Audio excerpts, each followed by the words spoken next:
수양제는 즉위 여러 가지 정책을 펼치게 되는데 가장 중요한 게 동도 낙양을 만들고 대운하를 건설했다라고 하는 점이죠. 당시 낙양을 동도라고 명칭을 바꿨습니다. 동도라고 하는 거는 동쪽에 있는 수도라고 하는 뜻입니다. 그리고 매달 200만 명을 동원해서 낙양성과 궁전, 원효, 관청 등을 건설했습니다. 605년 상서령 양소와 장작대장 우문계가 낙양성 축조를 감독하게 되는데 성의 둘레가 50리 정도였다라고 합니다. 그리고 낙주성이라고 해서 원래 낙양에 거주하고 있던 거주민과 하북의 공예호 즉 수공업자들 천하의 대부와 상인 수만 명을 강제로 이주시킵니다. 이 낙양은 수나라 후기 정치, 군사, 경제, 문화의 중심지였고 양제의 순행 출발지이기도 했습니다. 여기서 여러분들은 질문을 할 수 있죠. 수도인 대흥성이 있는데 왜 동쪽에 있는 수도 제2수도인 낙양을 건설했느냐라고 하는 문제를 제시할 수가 있습니다. 다음에 있는 대운하 건설과 밀접한 관련이 있는 문제인데 이는 당시 장안을 중심으로 한 관중이라고 하는 지역이 지난 시대와 비교하면은 농업 생산력이 상당히 많이 떨어졌기 때문입니다. 지난 시대에 관중 지역이 중국 전체의 농업 생산력의 절반이 된다라고 할 정도로 약간 과장이긴 하겠지만 정도로 농업 생산력이 풍부한 그런 지역이었습니다. 그래서 관중에서 생산이 되는 식량과 물자만 바탕으로 해서 수도에 있는 관리와 군사들 그리고 그 주변에 있는 변경 지역에 있는 군사까지도 충분히 충당할 수 있는 경제력이 되었던 거죠. 물론 이것도 한 무제 이후에는 관중만의 경제력만으로 부족했기 때문에 산동이라고 불리는 황하 중하류 지역에 있는 물자를 수도로 옮기게 하는 조운이죠. 하는 조치를 취하긴 합니다. 그리고 그 조운 양이 증가했던 것도 사실입니다.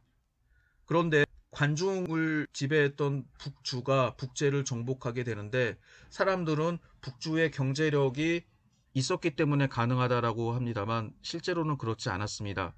이미 북주의 선제 여러 가지 기행을 하고 일찍 죽어서 수나라한테 자기 장인이었던 양견한테 나라를 뺏겼던 이 선제도 마찬가지로 낙양을 새로 건설한 다음에 동도라고 하는 명칭을 붙였습니다.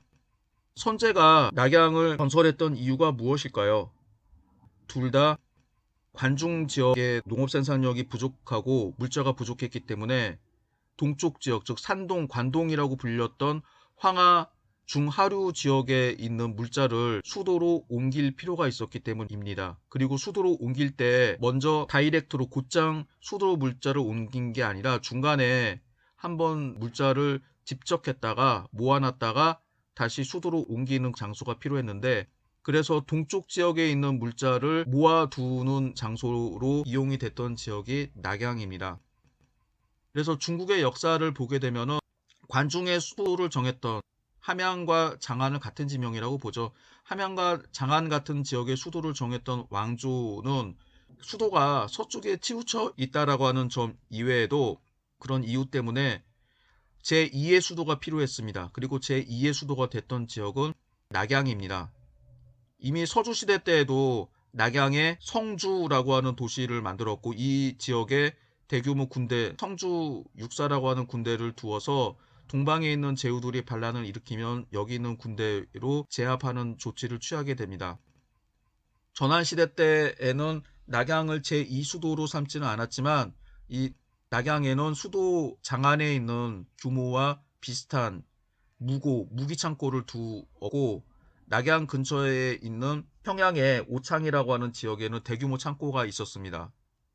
이처럼 관중 지역에 장안의 수도를 두었던 왕조들은 중국을 통치하기 위해서 낙양을 아주 중요하게 생각할 수밖에 없었습니다. 그래서 실제로 명칭을 부여했건 부여했지 않건 간에 낙양은 제2수도 역할을 하게 됩니다.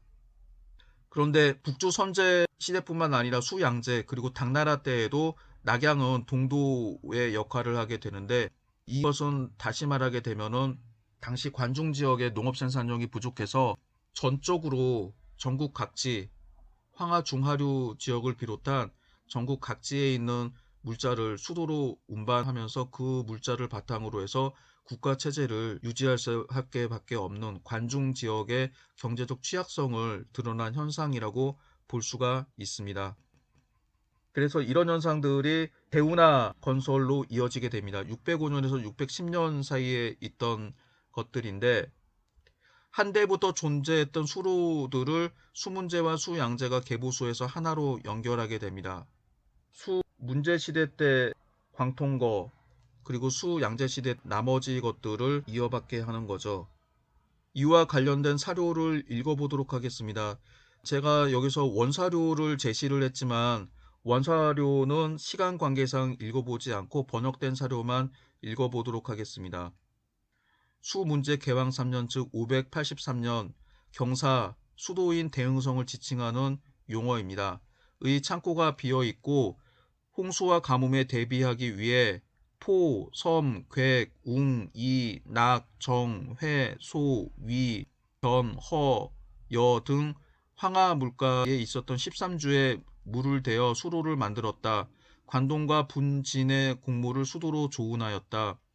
창부시랑 위찬을 보내 조은호의 요충지인 포주와 섬주의 동쪽에서 사람들을 모집하여 조은해운 곡물의 집산지인 낙양의 곡물 40석씩을 험난한 지주를 지나 섬주의 상평창까지 옮겨오게 하고 대신 그들이 변경으로 수절이 가는 것을 면제해 주었다. 이렇게 곡물을 운송한 다음에도 위수의 모래가 많아 물길이 고르지 않았으므로 조은의 어려움이 많았다. 개왕 4년 즉 584년 우문계에게 인부들을 이끌고 운하를 봐서 위수를 끌어들여 수도 대흥성으로부터 동쪽의 동강까지 300여리를 있게 하였는데 이것을 광통거라고 하였다. 덕분에 조운이 매우 편리해지니 수도 주변의 관내 지역이 이에 의지하였다. 지금 보시고 있는 지도는 당시 이 사료를 바탕으로 해서 수문제 시대 때 만들었던 창고들의 위치를 표시한 지도입니다. 이 지도에서 아실 수 있다시피 가장 동쪽에 있는 위주의 여양창과 낙양에 당시는 낙주라고 불렸는데 낙주에 있었던 하양창 이런 지역에 식량을 운반하게 되고 점차적으로 서쪽인 수도 대흥성까지 운반하게 되는 거죠. 그래서 하양창에서 상평창, 상평창에서 광통창, 광통창에서 광통거를 통해서 대흥성으로 식량을 운반하는 운수 체계를 만들었습니다. 이 말을 바꿔서 이야기를 하면 수나라 그리고 수나라의 뒤를 이었던 당나라는 관중 지역의 경제력으로 먹고 살 수 있는 나라가 아니었고 전국에 있는 식량과 물자를 수도로 운반해야 되는 거였다고 하는 점입니다. 여러분들은 이렇게 말하면 그거는 너무나 당연한 게 아니야 라고 말을 할 텐데 문제는 수도 장안까지 가는 길이 너무나 험난했다라고 하는 점입니다. 이 지형도에서 보시면 아시겠지만 제2수도에 해당하는 낙양에서 장안까지 가는데 험준한 산들이 기다리고 있습니다. 게다가 황하가 있지만 황하는 지주지험이라고 해서 지금의 산문협시, 산문협이라고 하는 지역이 있는데 그 지역이 상당히 험해서 배로 더 이상 상류로 가기가 어렵습니다. 그래서 황하의 지류인 위수를 통해서 장안으로 가는 방법이 있는데 지주를 통하기가 상당히 어렵고 이곳을 통한다라고 하더라도 위수가 물이 적어가지고 배가 운행할 수 없는 그런 상황이었죠. 그래서 이런 그 험준하고 교통이 불편한 지역까지 식량을 운송하는 게 상당히 엄청나게 힘든 일이었습니다. 저 같으면은 이런 상황에서 수도를 낙양으로 옮기는 게 좋았을 텐데 수나라와 당나라 황제들은 그렇게 하지 않았습니다. 관롱집단이라고 해서 수나라 당나라의 지배집단을 관롱집단이라고 이야기를 하게 되는데 이들은 자신들의 근거지인 관중으로부터 벗어나게 되면은 권력을 잃어버릴 수 있겠다라고 하는 일종의 뭐라고 해야 될까요? 의구심? 두려움 같은 게 있었기 때문일 것입니다. 이어서 대운하와 관련된 사료를 읽어보도록 하죠.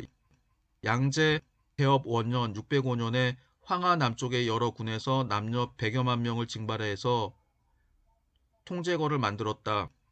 낙양 서쪽 황제의 정원으로부터 곡수, 낙수를 끌어들여 황하에 이르게 하고 또 황하를 끌어들여 회수와 바다로 통하게 한 것이다. 이로 인해 천하의 물자 운송이 편리해졌다. 대업 4년 즉 608년에 다시 황하 북쪽의 여러 군에서 100여만 명의 백성을 징발하여 영제거를 만들었는데 심수를 끌어들여 남쪽으로 황하에 이르게 하고 북쪽으로 탁군과 통하게 하였다. 성인 남성만으로는 모자라서 부인들까지 노역에 동원하기 시작한 것은 이때부터였다. 여기서 후반부에 있는 말을 보게 되면 100여만 명의 백성을 징발했으며 여성들까지 동원했다라고 한 것은 양제의 실정을 부각시키기 위해서 쓴 말입니다.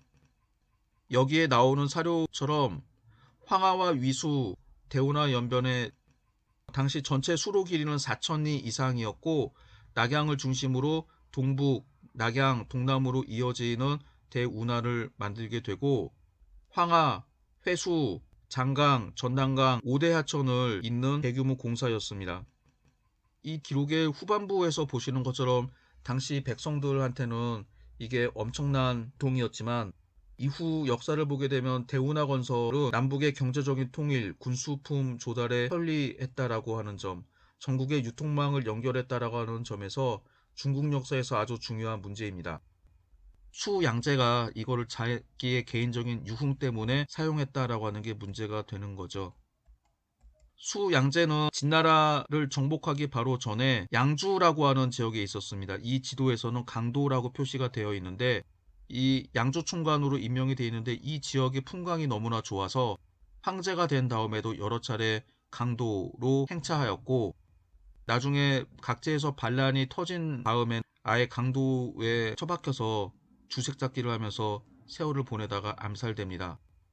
그래서 약간 우스갯소리인지는 모르겠습니다만 이 통제거라고 하는 운하를 만든 이유가 자기가 가고 싶었던 강도로 가기 위한 목적이었다라고 합니다. 이 운하들 중에서 한구와 강남하 같은 수로는 이미 그 전부터 존재했다라고 합니다. 한구는 춘추시대 때 부차가 만들었다라고 하고 강남하도 아마 동진남조 시대 때 존재했었다라고 하는데 일부 구간은 전에 있던 것을 개보수했지만 전체적으로 해서 지금의 항주에 해당하는 여항에서부터 시작해서 북경까지 이르게 되는 운하를 만들었던 게 아주 중요하죠.